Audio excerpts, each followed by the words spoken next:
Hey guys, Sprout here, and welcome back to the channel and my humble little cabin on Project Arrival with my little dog with these ski goggles on. What a character them things are. Anyway guys, in this video guys, I'm going to give you a massive guide to electrical power. Now, if you're not familiar with what it is, if you've ever played Life After, this is the equivalent of Nano on that one. So it's got lots of different uses, which I'm going to get into in this video. So if you do us a massive favour, guys, hit that like button, make sure you're subscribed, and let's get into everything about power, energy, electricity, whatever you want to call it, on Project Arrival. Let's go. So then guys, first of all, this whole video is going to centre around these two things here, where you've got a lot of uses for electric power, like I say. Now, one of the main things that you can use it for is crafting. Now, not a lot of people know this, but if you go into the craft menu in the bottom left, now, you usually have to have the stuff on to craft most of these things.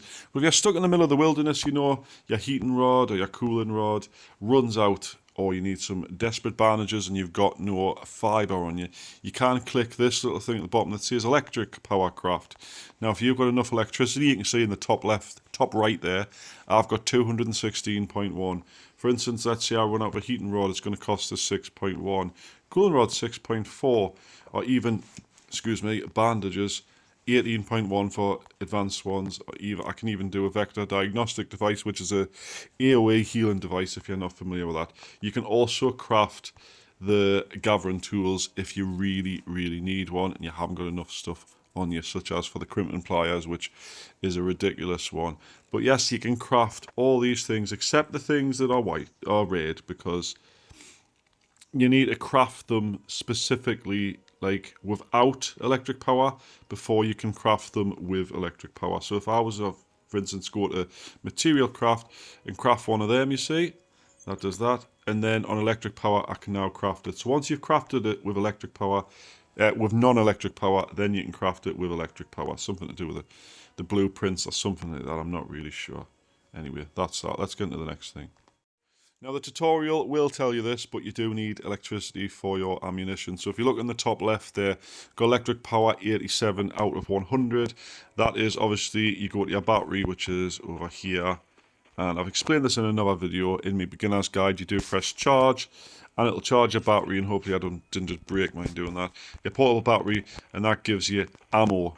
As well as that, it does also supply your vehicle with energy, so you can drive it. My nice big car here.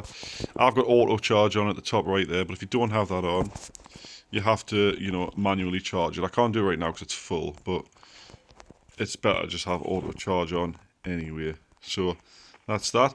And if you're in a camp like I am, you know, like this, you also supply power to your main camp. So all 4 people in your camp, even though I've only got 3 at the moment, will supply energy to your camp. I'm pretty sure if I click this one, it is there. So you can see every time it fires, it costs 2 power per time, and it's currently pretty much full. Yeah, looks like nobody's really needing to add anything right now. I've got plenty in that, so that is what most of it is used for. Now, next we're going to get into how to generate the power. Now, if I run back over here, you've got the battery in the corner, the generator, sorry. You go to manage. Now, you can upgrade it, right? You eventually upgrade it as you level up. I've got mine max level at the moment. It basically lets you add more different sort of materials in. Now, if you go to management and you go to add material, you'll see a list of materials that you have on your person or in your storage boxes, and you can start to add these in. So if I'd say put 50 of these in for whatever reason, 55 will do. And let's add them. So for 5.5 minutes, that'll be generating some power. It also tells you the time, of course. That, for instance, some cedar, go to 10, that'll add another 34 seconds. Some resin, 2, that'll add another 21 seconds. I'll put 4 of them on. There's another 2.5 minutes. So that will burn away, generate new power. And then if you go to the battery and you go to manage, you can see a total stored power in the center here, and that is what you use for all of the above, or all of the previous things I have mentioned. Now, there's one last thing you can do with electric power. You've got your AA points at the top right here.